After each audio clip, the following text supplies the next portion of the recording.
Velkommen og god dag alle sammen. Today we are speaking about the five top books that you need to get into Norse paganism. These are not debatable. These are really, really important if you want to get into it. I see some people calling themselves Norse pagan, and they sound like they have not even read a single book about it at all. Some of them sound like they haven't even read a book at all since middle school. So they say, oh, Norse paganism is just it's a personal journey and I like to worship the gods in my own way that's aligned with my own spirituality.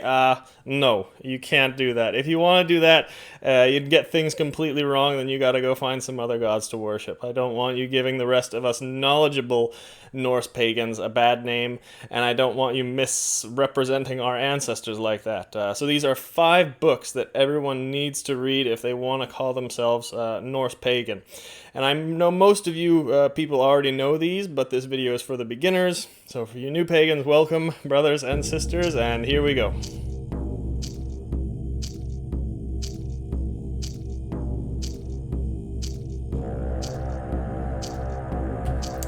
Absolute first is the Eddas. Now, the Poetic Edda is the most important one. You can read the Prose Edda too, but just keep in mind that the Prose Edda was written by a Christian more than 200 years after the Viking Age. So the reliability of the Prose Edda is definitely questionable. So really the most reliable one is the Poetic Edda, because we're pretty sure that all of these poems were originally composed in pagan times by pagans. So there's a lot of translation of the Poetic Edda, and they're all slightly different. So which one is the best? None of them. They all suck. Why?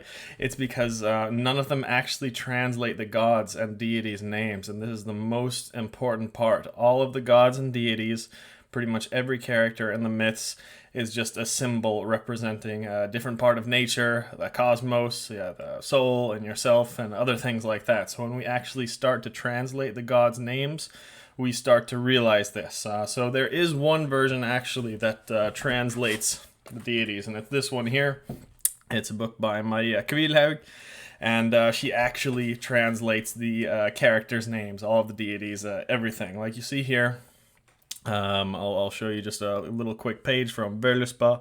Heimdall here isn't just some mysterious god guarding the Bifrost standing in the sky.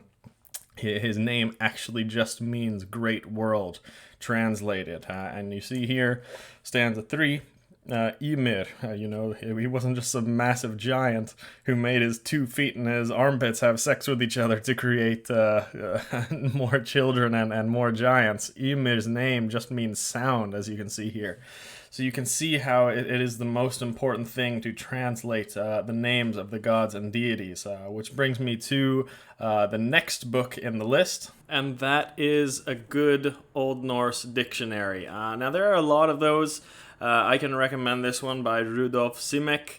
I'm not saying you have to learn all of the Old Norse language. It would be great, but of course that's going to take many years. But you can get one of these books like this, and in these he lists every single character from the Norse myths and gives a full breakdown of what their name actually means. This book you should have to refer back to. There are other books like this by Andy Orchard and Vladimir Orel, and they all have slightly different translations. A lot of them, are pretty difficult to translate, and it's hard to agree on. But the important thing is that you're actually translating the deities and all of the characters and things in the Norse myths. Next book on the list is this big old bastard, the Sagas of the Icelanders. You can also read something like History of the Danes, Gesta Danorum, or any full chronicle or saga or something like that. All of these sagas are basically a documentation of the Vikings in pagan times for the most part, and it gets really, really detailed actually.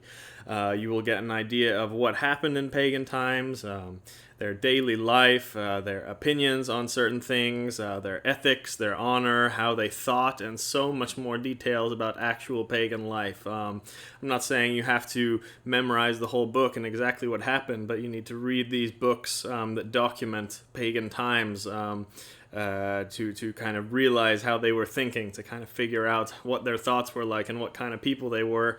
And you can really start to figure out that these people were not that much different from us at all. They weren't just dumb, bloodthirsty barbarians. The problem with many of these books is they were written by Christians hundreds of years after these events happened, so it's of course not going to be 100% reliable for what actually happened, but overall it's a pretty good book. Just keep in mind that they're written by Christians, and a lot of the times you can see that they are trying very, very hard to kind of hide or purposely not mention anything about the native pagan beliefs. So that kind of brings us to the next book on our list. Are all of the written works about the pagan Norse written by Christians with the main goal of hiding what our ancestors actually believed? Yeah, pretty much, unfortunately, except one. Maybe a couple more, but the main one is TACITUS, Germania. It was written by Roman, and his account of the Germanic tribes at a time when Rome was actually still pagan too. So overall, this is a very trustworthy work. Of course, it's not going to be 100% accurate, but pretty good. Just keep in mind that this was written about the people he came into contact with in northern Germany, the southern Denmark area, and it's about 600 years before the Viking Age. So, of course, the religion that the Vikings practiced would not have been quite the same as what we read about in Germania.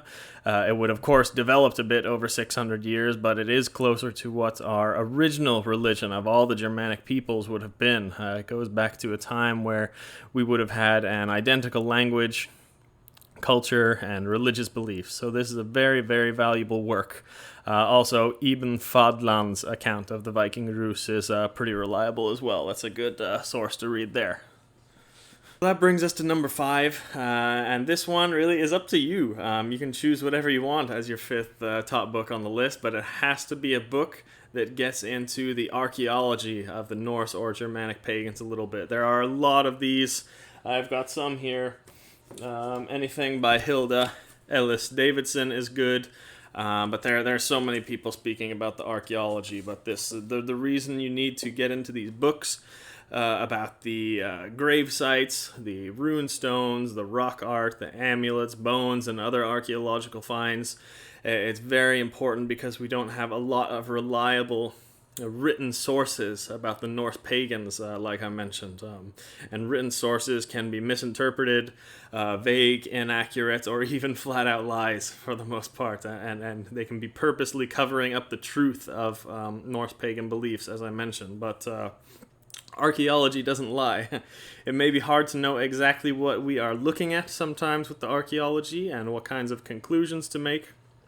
But at least when we come to conclusions about archaeological finds, we know that they can be correct. So there's a quote I'll finish this video with. A man's history is half of the story.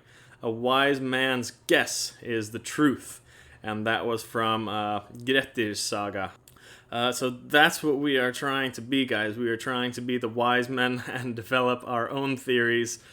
We don't have a Bible and Norse paganism, unfortunately. That will just tell us everything that we need to know, answer all of our questions. We have many different sources, and mostly they're not super reliable, and it is just a constant quest for wisdom and knowledge about this stuff and trying to develop good theories. But when we use our knowledge of what we do have, what we do know in the sources, and we can come up with educated theories, and we can really start to come up with the truth about our ancestors' religion and how we should be practicing this. So that's about it for this video.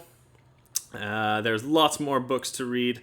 Like I said, it's a never-ending quest for knowledge, but these 5 books here that I mentioned will give you a great start and will give you everything that you need to know if you are trying to really get into Norse paganism.